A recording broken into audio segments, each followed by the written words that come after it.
அன்புக்குரிய சாய் சொந்தங்களுக்கும் என்னுடைய உறவுகளுக்கும் குரு சாய்ராமுடைய அன்பான வணக்கம். என்ன சாய் உறவுகளே, நல்லா இருக்கீங்களா? நல்லா இருக்கீங்களா அப்படின்னு நம்மளை பார்த்து கேட்குறவங்க எத்தனை அன்பானவர்கள் என்பதை நம்ம தேடி பார்க்குறோம். நிச்சயமாக இந்த குரு சாய்ராம் நீங்கள் நல்லா இருக்கணுங்கிறதுக்காகவே இந்த நல்லா இருக்கீங்களான்னு கேட்குறேன். உங்களுடைய வாழ்த்தும் உங்களுடைய அன்பும் எனக்கு எப்பொழுதும் மிகப்பெரிய ஒரு பலம். அன்பான நிறைய சாய் சொந்தங்கள் என் மீது நம்பிக்கை வைத்து என் மீது அதீதமான பாசம் வைத்த உறவுகளுக்கு மறுபடியும் ஒரு முறைய நன்றியும் அன்பும் தெரிவிச்சுட்டு உங்களுடைய சேவகனாக இந்த பதிவு. ஒரு முறை நம்மளுடைய சத்திய சாய்பாபா அவர்கள்கிட்ட ஒரு சாய் பக்தை போய், சாய் இந்த மாதிரி ஒரு சாப்பிட்ட உணவெல்லாம் பார்த்தீங்க அப்படின்னா நிறைய குழந்தைங்க நிறைய பேர் பார்த்திங்கன்னா அந்த எச்சிலையில் இருக்கிற சாப்பாடெல்லாம் சாப்பிட்றாங்க. இந்த அவல நிலையை பார்க்கும்போது ரொம்ப மனசு வேதனையாக இருக்குது. இதையெல்லாம் நீங்கள் சரி பண்ண மாட்டீங்களா அப்படின்னு சொல்லி கேட்குறாங்க. அதற்கு பாபா சிரிச்சுக்கிட்டே மௌனமாக கொஞ்சம் நேரம் கழித்து பதில் சொல்கிறார். என்ன சொல்கிறாருன்னா, அவங்க காரணம் இல்லாமல் அந்த சாப்பாடு சாப்பிடலை. அவங்க முந்தைய பிறவியில் சாப்பாடை மிச்சம் வச்சவங்க. அதாவது நம்ம அளவுக்கு அதிகமாக சாப்பாடை போட்டுட்டு சாப்பாடெல்லாம் ஒதுக்குனது, தூக்கி குப்பையில் கொட்டினது, இல்லை சாப்பாடை தூக்கி எரிஞ்சவங்க, சாப்பாடு அன்னத்தை மதிக்காமல் இருந்தவங்க, இவர்களெல்லாம் தான் இந்த பிறவியில் அந்த மாதிரி சாப்பிடணுங்கிறது அவங்களுக்கு விதி. ஒரு கர்மா அப்படிங்கிறது நம்மளுடைய 7 தலைமுறைக்கு தொடரும் அப்படின்னு ஒரு சிவ ரகசியம் ஒன்று உண்டு. இந்த பதிவில் அவர் பாபா சத்யசாய் சொன்னது என்னென்னா, நம்ம கடவுள், கண்ணுக்கு தெரிஞ்ச கடவுள் உணவு தான். அந்த உணவை ரொம்ப உதாசீனப்படுத்தி அந்த சாப்பாடு தேவையிலும் தூக்கி எறிஞ்சி சாப்பாடை மிச்சம் வச்சு தூக்கி போட்டோம். எப்பொழுதுமே பாருங்கள், நம்ம சாப்பிட்ற உணவை மட்டும் தூக்கி மட்டும் போட்டக்கூடாது. உங்கள் தட்டில் எவ்வளவு சாப்பாடு இருந்தாலும் அந்த சாப்பாடை முடிந்த வரைக்கும் எல்லாமே சாப்பிடணும். என்றாவது ஒரு நாள் உங்களுடைய சூழ்நிலை பரிமாறுறவங்க உறவினர்கள் வீட்டில் அதிகமாக போட்டுட்டாங்கன்னா, அப்படி ஒரு சூழ்நிலை எடுத்து வைக்கிற, பாபா இறைவா இந்த அன்னத்தை நான் மிச்சம் வச்சுட்டேன், இதை யாராவது உயிருள்ள வேறு ஏதாவது ஜீவராசிகளுக்கு, எறும்புகளுக்கு உணவாக போய் சேரணும், என்னை மன்னித்து விடுங்கிற ஒரு வார்த்தையை சொல்லுங்க. அதே மாதிரி எப்பொழுதுமே நம்ம சாப்பிடும்போது பிரார்த்தனை செய்து சாப்பிடணும். இந்த பதிவு கட்டாயமாக ரொம்ப முக்கியமான ஒரு பதிவு தான். ஏன்னா இன்றைக்கி நிறைய பேர் பார்த்தீங்க அப்படின்னா சாப்பாடை மீதி வைக்காமல் கொஞ்சம் கொஞ்சம் வச்சிடறோம். சில பேர் பார்த்திங்கன்னா தூக்கி போடுறோம். சில பேர் கண்ணுக்கு தெரிஞ்சு பாபாவுடைய ஆலயங்களில் பிரசாதத்தை வாங்கிட்டு போய் அதிகமாகிடுச்சு வெளியே கொட்டினவங்களெல்லாம் நான் பார்த்துருக்கேன். ரொம்ப மனசு வேதனையாக இருக்கும்.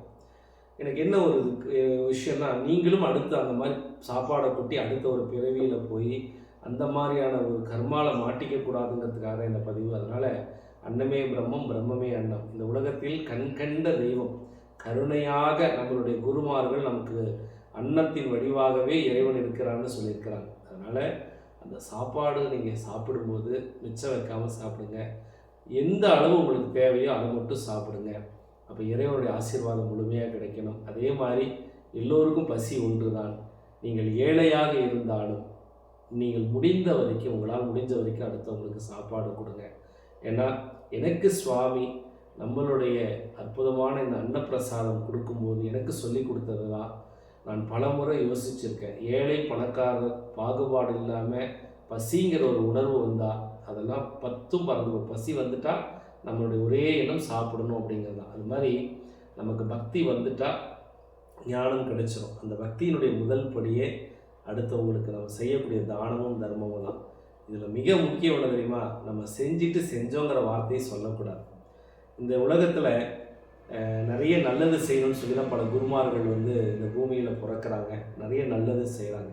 அந்த குருமார்களுக்கே நிறைய சோதனைகள் வரும். இன்றைக்கி மனம் எப்படி இருக்குன்னு பார்த்தீங்கன்னா, தூய்மை இல்லாமல் இன்றைக்கி நம்ம நிறைய பேருடைய வாழ்க்கையை ஓடிக்கிட்டே இருக்கோம். எல்லோரும் காசுக்காக ஓடுறோம், ஏதோ ஒரு தேவைக்காக ஓடுறோம். ஆனால் மன தூய்மைக்காக நம்ம எத்தனை பேர் ஓடுறோன்னு பார்த்தீங்கன்னா ரொம்ப குறைவு தான். இப்போ மன தூய்மை ஏன் கெடுது, எதற்கு கெடுது அப்படின்னு பார்க்காம குருவினுடைய பாதத்தை கெட்டியாக பிடிச்சி, குருவே என்னுடைய மன தூய்மைக்கு நீங்கள் உதவ வேண்டும் அப்படின்னு சொல்லுவாங்க. ஏன்னா இன்றைக்கி சோஷியல் மீடியா, இன்றைக்கி கையில் மொபைல் ஃபோன் இருக்குது. நீங்கள் நல்லா புரிஞ்சுக்கோங்க, நல்ல ஒரு ஆன்மீகத்தில் இருக்கிறவங்க கூட இந்த சோஷியல் மீடியா, இந்த மொபைலை பயன்படுத்தி நமக்கு யாரையாவது ஒருத்தவங்களை பிடிக்கலை அப்படின்னா அந்த சோஷியல் மீடியா மூலமாக அவங்கள நம்ம அவதூறு பரப்புறது, நமக்கு ஒரு விஷயம் நாம் செய்த தவறுகளை நாம் உணராமல் அவங்க இந்த மாதிரி பண்ணிட்டாங்களேன்னு அவங்களுடைய மொபைலில் அவங்களுடைய ஸ்டேட்டஸ் மூலமாகவோ இல்லை யூடியூப் மூலமாகவோ இல்லை வேறு சில மூலமாகவோ அவர்கள் வந்து மனக்குமுறுகளை காட்டுவது என்பது உண்மையாலுமே ஆன்மீகத்தில் அவங்க இன்னும் வளரவில்லை அப்படிங்கிறத பார்க்கும்போது ரொம்ப கஷ்டமாக இருக்கும். உண்மையான ஆன்மீகத்தில் இருக்கிறவங்க யாரையும் குறை சொல்ல மாட்டாங்க. அப்படியே குறை அவர்களுக்கு உணரக்கூடிய ஒரு தருணம் இருந்தாலும் அவங்களுடைய குரு அவங்களுக்கு பல ரூபத்தில் பலர் மூலமாக இப்படி இருக்கணுங்கிறத தெரியப்படுத்திருப்பாங்க. நமக்கு குரு எப்படி கிடைப்பாங்க அப்படின்னு பார்த்தீங்கன்னா, குரு நம்ம ஒரு ஷிரடி சாய்பாபா குருவாக நினைக்கிறோம் அப்படின்னா, ஷிரடி சாய்பாபாவே நம்மக்கிட்ட வந்து சொல்லுவார் அப்படின்னு இல்லை. ஷிரடி சாய்பாபாவுடைய நம்பிக்கையும் பொறுமையும் கடைபிடிக்கிற ஒவ்வொருத்தருமே அவங்க சொல்கிற நல்ல விஷயம் நம்ம ஏதோ ஒரு அறிந்தோ அறியாமலோ தெரிந்தோ தெரியாமலோ செய்கின்ற தவிர சரி செய்வதற்கு அவங்க மூலிமா நமக்கு ஒரு பதில் கிடைக்கும். இப்போ சாப்பாடு கொட்டுறதாகட்டும், நம்மளுடைய எண்ணங்களாகட்டும், செயல்களாகட்டும், அது மாதிரி நம்மளுடைய இந்த மொபைல் ஃபோனில் இந்த மீடியா மூலமாக நம்ம தகவல் கொடுப்பது கூட நல்ல செய்தியாக மாற்றத்திற்கான விஷயத்தை யாரெல்லாம் கொடுக்குறாங்களோ அவர்கள் நிச்சயமாக பாபாவுடைய ஆசீர்வாதம் பெற்றவர்கள்.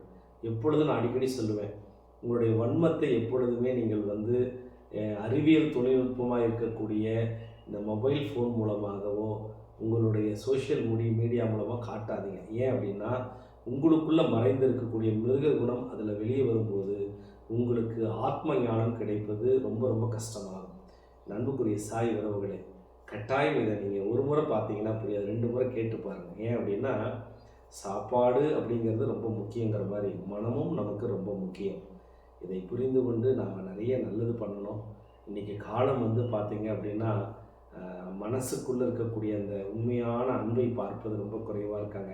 நான் வந்து அடிக்கடி எல்லார்கிட்டையும் சொல்லுவேன், என்னுடைய நெருங்கிய சாய் உறவுகள்கிட்ட, உங்கள்கிட்ட கூட சொல்கிறேன், ஒரு நாம் எல்லாருமே எல்லாருக்கிட்டையும் அன்பாக பாசமாக இருந்தால் எப்படி இருக்கணும் ஒரு கற்பனை பண்ணி பண்ணுவேன். கோபப்படாமல் சிரித்த முகத்தோட, பணம் இருக்கோ இல்லையோ அன்பை பரிமாறுகிற அந்த மனம் இருந்தால் நம்ம எப்படி இருப்போம்னு கற்பனை பண்ணி பாருங்களேன். நான் அதுதான் விரும்புகிறேன். பாபாக்கிட்ட நான் கேட்குறது எல்லாமே அதுதான். பாபா, எல்லோருமே எல்லார் மேலேயும் அன்பாக இருக்கணும், எல்லோரும் முடிஞ்ச வரைக்கும் வார்த்தைகளாலாவது நன்மை செய்யணும் அப்படிங்கிறது தான் என்னுடைய ஆசை. முடிந்த வரைக்கும் இதை பின்பற்றுவதற்கு நீங்கள் முயலுங்கள். ஏன்னா இந்த பதிவு என்பது உங்களுக்காக தான். நீங்கள் வந்து எப்படி இருக்கிறீங்களோ அப்படி தான் உங்கள் பிள்ளைங்க வருவாங்க. நீங்கள் நல்லது பண்ணக்கூடிய மனம் படைத்தவர்களாக இருந்தால் உங்கள் பிள்ளைகளும் நல்லது படைப்பவர்களாக வருவாங்க. நீங்கள் உங்களுடைய வன்மத்தையும் உங்களுடைய கோபத்தையும் உங்களை காட்டும்போது அது மாதிரி தான் உங்கள் பிள்ளைங்க பல மடங்கு வருவாங்க. தவறே நடந்தாலும் அந்த இடத்தில் அன்பை காட்டுகின்ற மனமே மிகச்சிறந்த மனம். நம்ம எப்போவுமே வந்து பாபா சொல்லுவார், சத்திய சாய் சொல்லியிருக்கார், ஷிரடி சாய் சொல்லியிருக்கார், ஒரு ஒரு மிகப்பெரிய ஒரு தவறான ஒரு விஷயங்கள் நடக்கும்போது அந்த இடத்த முடிந்த வரைக்கும் நாம் வந்து முயற்சி பண்ணுறோம் சரி செய்வதற்கு. முடியவில்லை என்றால் அந்த இடத்த விட்டு நம்ம விலகிடணும். ஏன் அப்படின்னா, அந்த இடத்தில் நாம் இருந்தோம் அப்படின்னா அந்த அதனுடைய பாதிப்பினுடைய தாக்கம் நம்மளை பாதிக்கும். அதனால் அன்பு இந்த பிரபஞ்சம் முழுக்க நிறைவதற்கு எத்தனையோ குருமார்கள் நல்ல விஷயத்தை காமிச்சிருக்காங்க. கண்டிப்பாக சுவாமி சொன்னது போல் நம்ம கடைபிடிப்போம். மற்றும் ஒரு அற்புதமான பதிவில் இந்த குரு சாய்ராம் உங்களை சந்திக்கிறேன். மற்றும் ஒரு பதிவில் பார்க்கலாமா? ஓம் சாய்ராம், ஜெய் ஸ்ரீராம்.